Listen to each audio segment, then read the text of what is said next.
नमस्कार बच्चों, सरस्वती पूजा पर कुछ बातें नई कक्षाओं में आपका स्वागत है। अब हम कक्षा 12 हिंदी साहित्य में जो हमारा काव्य पूर्व जो चल रहा था काव्य शास्त्र का, इस में हमने पूर्व में काव्य को किसे कहते हैं, उसकी परिभाषा और उसका अर्थ, उसके जो भेद थे किस विद्वान ने बताए हैं, उनकी हमने पूर्व में चर्चा की। और अब हम हमारे काव्य गुणों की चर्चा करेंगे। और हमारा जो पहला काव्य गुण है वो है माधुर्य गुण।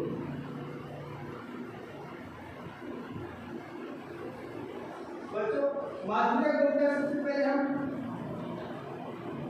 अर्थ देखते हैं। माधुर्य का जो अर्थ है वो है चित्त को आकर्षक करने वाला, श्रुति शुद्धता,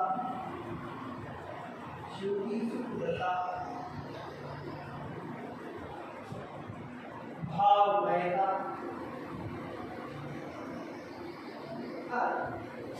कहने का अभिप्राय है चित्त को आकर्षक मैंने जो हमारे मन को, हमारे हृदय को क्या करे अपनी ओर खींचे, वो क्या है माधुर्य गुण का।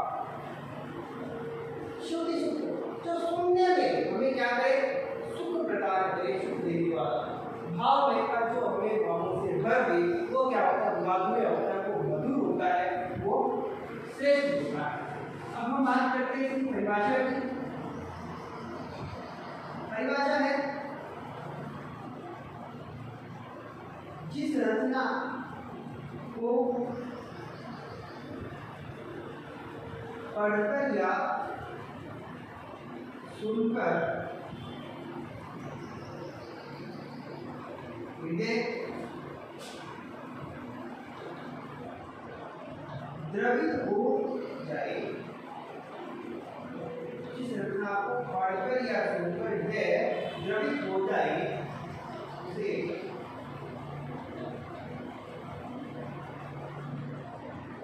माधुर्य गुण कहते हैं।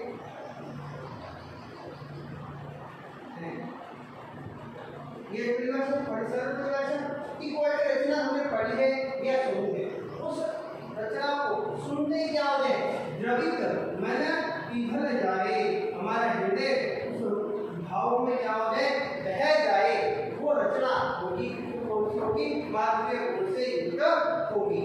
अब हम बात करेंगे माधुर्य गुण के व्यंजन। माधुर्य गुण के व्यंजन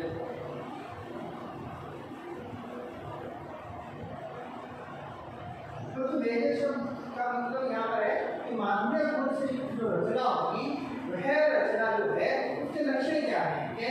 व्यंजन का अभिप्राय कहने का यहाँ पर बात है उसकी लक्षण, उसके पहचान अगर हम करें तो वो किस प्रकार करेंगे, तो हमारा जो सबसे पहला गुण है वो है कि यह जो रचना होगी यह केवल चैवल तैवल पैर वर्ण से युक्त हो, इन वर्णों का क्या होगा प्रयोग होगा। केवल का मतलब कै कहते हैं, चैवल का चे छ जय जन, तैवल का तै छ जय जन, तैवल का पै पै पै भै मैं, जबकि यहाँ पर क्या नहीं होगा, ये ध्यान देने वाली बात है, तैवल के वर्णों का वियोग नहीं होगा, वियोग नहीं होगा इसमें, क्योंकि जो टैवल है वो कठोर वर्ण माने जाते हैं, जिसकी हम पढ़ रहे हैं सरस कानों को सुख देने वाले, तो इस वर्ण को आपको क्या है यहाँ पर नहीं होता है। दूसरी बात यहाँ पर यही है संयुक्ताक्षरों का भाव, संयुक्ताक्षरों का अभाव, मतलब इसमें संयुक्त अक्षर नहीं होंगे, वर्णों को जोड़ के बनाए जाते हैं, वर्ण अक्षर बनते हैं, वो इन संयुक्ताक्षरों का प्रयोग यहाँ पर नहीं होगा। दूसरी बात यह साफ हो गई अगर होता भी है तो वो पंचमाक्षर के रूप में या अनुस्वर के रूप में होगा, जैसे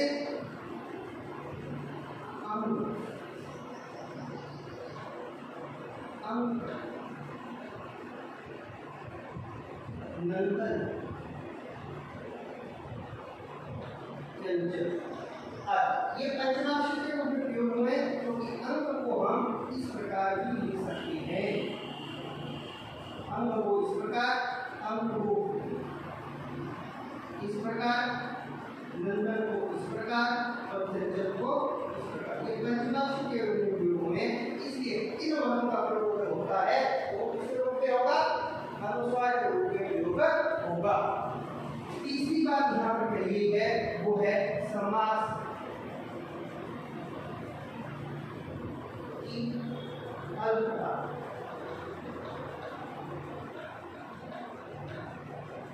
इसमें समास का शब्द छोटे छोटे होंगे, दो दो तीन जोड़ करके शब्दों का आपको यहाँ पर क्या होगा, बहुत कम होगा। और चौथी और इसकी अंतिम बात है वो है लघु और ने का प्रयोग। जैसे रवि, कविना, रवि, परिणत, ये चार इसके क्या है, व्यंजक है, उसके लक्ष्य है। इनसे हम क्या करते हैं, माध्यम की पहचान करते हैं। जैसे इसका उदाहरण है, पूर्व में मैंने बता दिया था आपको,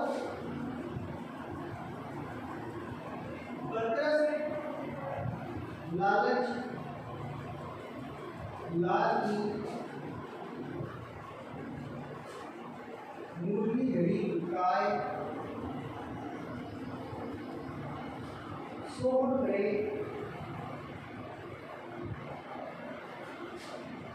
गोहन से,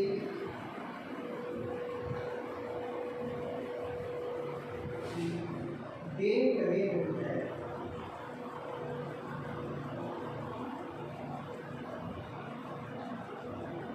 गैरिक का ये दोहा माध्यमिक का बहुत प्रसिद्ध दोहा है। क्या स्वतंत्र लाल की गोपियां भगवान श्री कृष्ण की गोपी को छुपा लेती है, इसके लालच में, बातों में लालच के कारण, और सौगंध खाती है कि हम उस मूर्ति को, हमारे पास वो मूर्ति नहीं, क्योंकि गोहे अर्थात अपने गोहों के इशारों से वो क्या करती है, फंस देती है। और श्री कृष्ण के मन में संदेह होता है कि मूर्ति इन्हीं के पास है, परंतु जब वो उनसे मांगता है तो क्या है, उसे देवी से मना कर देती है। इसलिए यहाँ पर गोपियों का भगवान श्री कृष्ण से जो संवाद है वो हमारे कानों को क्या करता है, सुख देने वाला है। हमारा हृदय यहाँ पर श्रृंगार की भावना से क्या हो जाता है, हो जाता है, हो जाता है। इसलिए ये क्या है, माधुर्य युक्त उदाहरण है। हमारा दूसरा है ओज गुण।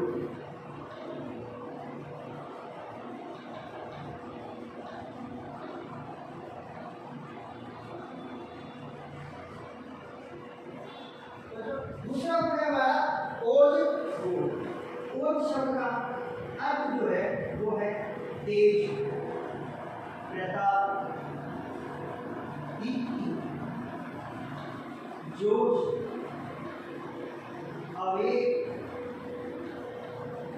इन शब्दों पढ़ने मात्र मिलते हुए कभी प्रेरित होती है, कभी एक जोश, एक सहज आवेग बन जाता है इन शब्दों को पढ़ने मात्र से।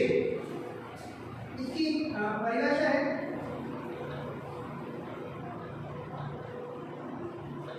जिस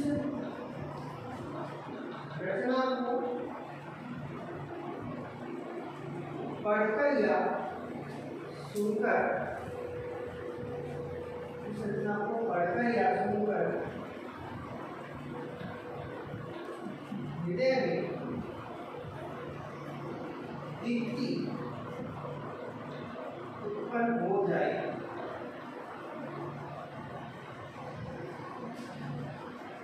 उसे ओज गुण कहती है। जिस रचना को पढ़कर या सुनकर हृदय में दीप्ति, पूर्व में हमने क्या कहा था, हृदय द्रवित हो जाए, बाद में यहाँ पर दीप्ति, दीप्ति का मतलब यहाँ पर तेज से है, यहाँ पर उत्साह से है,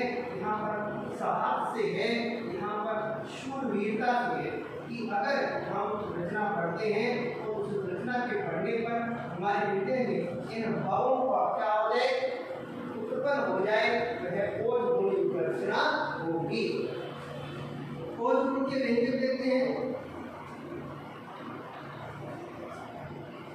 व्यंजक का मतलब लक्षण पहचान होती है।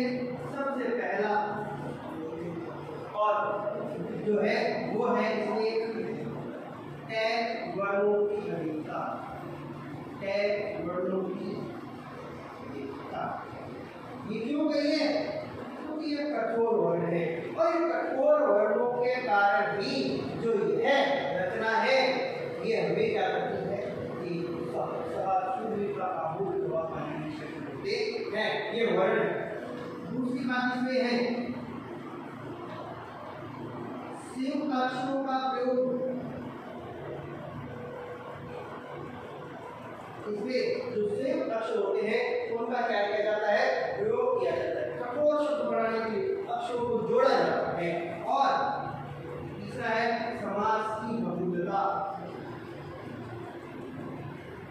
समास की बहुलता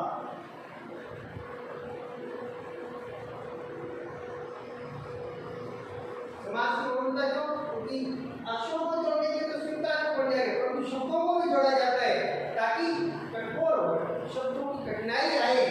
कठिनाई को हमें समास से मिलेगी और इस समास की क्या होगी, सिर्फ बहुलता बने, इसका प्रयोग ज्यादा किया जाता है। चौथा है रेफ वर्णों का प्रयोग। रेफ वर्णों का प्रयोग। रेफ वर्ण कौन से? रे का कौन से? अर्क, कर्क, मकट, शुभ्र, वक्र, त्रिवर्ण, ये जो है ये इनमें क्या है, रेफ के प्रयोग में हुआ है। और अंतिम है इसमें सभी वर्गों के प्रथम व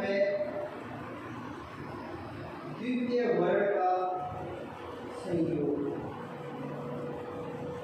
कैसे? तुच्छ, च और छ। प्रथम और द्वितीय वर्ण का यहाँ पर क्या हो गया, संयोग हुआ है। तुच्छ, शुद्ध,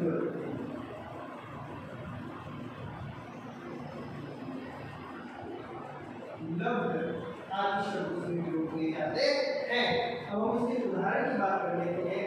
जैसे सनद, वीर है, सनद वीर,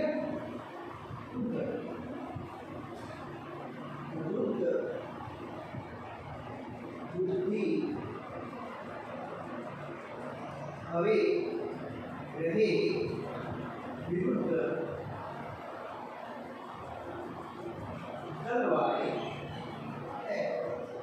ये बाकी है आय बुद्ध भूमि सुनत वीर वर वीर बुद्ध बुद्ध बुद्धि हरे रहे बुद्ध दल वारे है।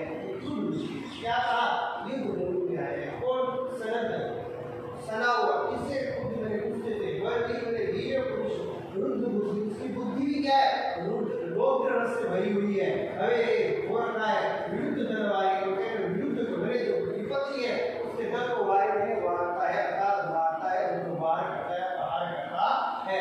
साथ इस उदाहरण में क्या है, हमें एक तो हमें सूत्राक्षरों का प्रयोग मिलता है, वर्ण को इसमें नहीं प्रयोग हुए, परंतु इसमें क्या है, प्रथम और द्वितीय वर्ण का जो संयोग है इनका प्रयोग होता है। और इसमें शब्द जो है थोड़े कठोर से प्रतीत होते हैं। इसके कारण ये क्या रहता है, हमें युद्ध भूमि की जो बात की जा रही है उस बात मात्र से हमारे एक प्रकार उत्साह जो खास क्या है, हमारे भावना उत्पन्न होती है। यह क्या है, उदाहरण हमारे बुद्धि की उत्पन्न करने वाली है। और यह हमारा दूसरा और तीसरा और अंतिम है वो है प्रसाद गुण। प्रसाद गुण, इस प्रसाद का अर्थ है प्रसन्नता,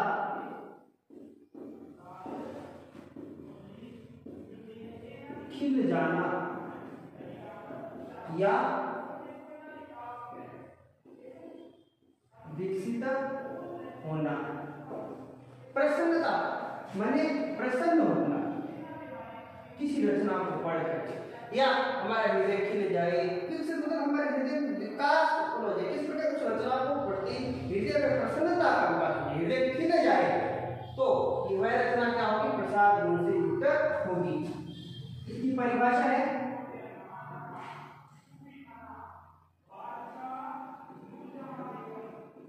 जिस गुण से युक्त काव्य रचना सहज भाव से ही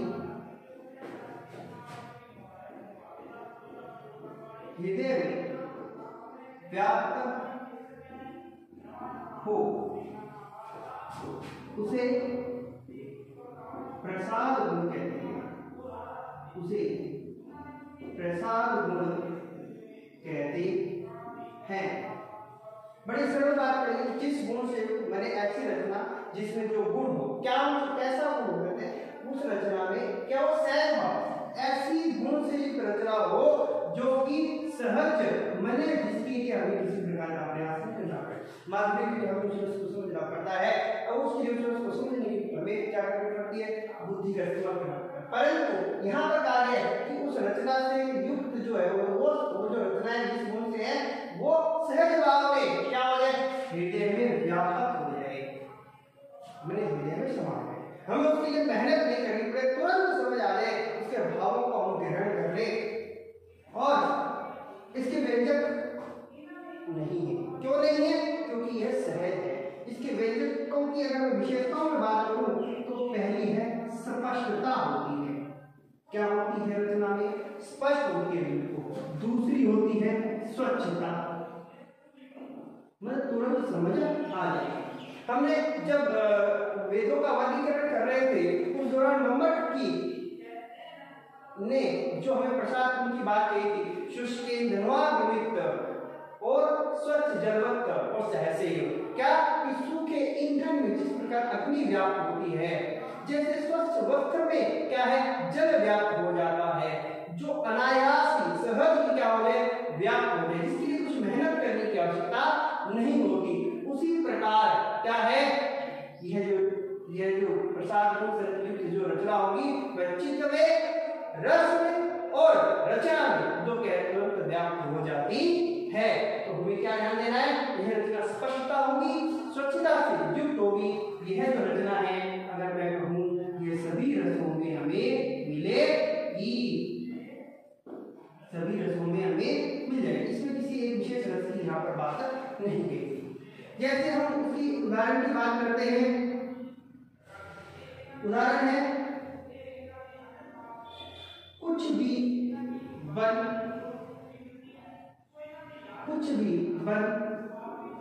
बस कायर मत बन,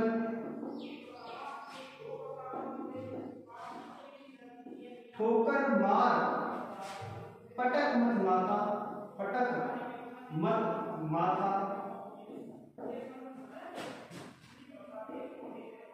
तेरी राह रोकते पाहन,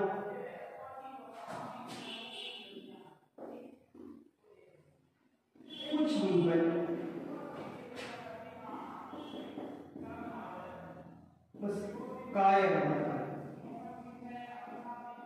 बड़ी सरल, कुछ भी बन बस कायर मत, ठोकर मार पटक मत माथा, तेरी राह रोकते पाहन, कुछ भी बन बस कायर। कैसी सी बात है? कायर बनने की बात की गई है, ठोकर मारने की बात की गई, मतलब प्रयास कर परंतु क्या नहीं करना? अपना माथा नहीं पटकना, हार स्वीकार नहीं करनी। तेरी राह रोकते रास्ते में पत्थर आएंगे, मैंने कठिनाइयां आएंगी, परंतु कुछ भी कर ऐसा नहीं बनना, कायर मत बनना, बस कायर मत। तो ये बड़ी सरल सहज यहाँ पर पंक्तियां कवि ने कही, और जिसका अर्थ तुरंत क्या हो जाता है? समझ आ जाता है, स्पष्टता होती है। इस प्रकार इसमें क्या है? प्रसाद गुण है। अब मैं एक छोटा सा समरी के रूप में अगर तीनों गुणों को लिखूं तो माधुर्य गुण,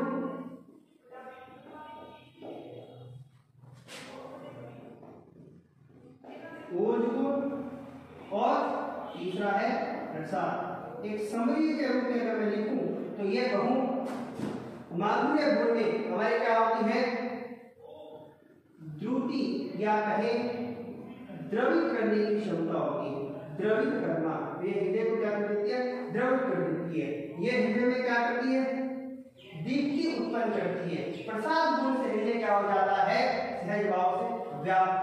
तो यह जो है ये चित्त में व्याप्त होती है। इसमें चित्त में व्याप्ति, यहाँ पर इस शब्द का प्रयोग हम कर सकते हैं। जो द्रवित करे या द्रुति उत्पन्न करे तो माधुर्य गुणयुक्त, जो दीप्ति उत्पन्न हो वो ओज गुणयुक्त, जो चित्त में क्या हो जाए, व्याप्त हो जाए, वह प्रसाद गुण की रचना होती है। अगर मैं रसों के संदर्भ में बात करूं तो माधुर्य गुण में श्रृंगार रस होता है, माधुर्य गुण में करुण रस होता है और माधुर्य गुण में शांत रस होता है।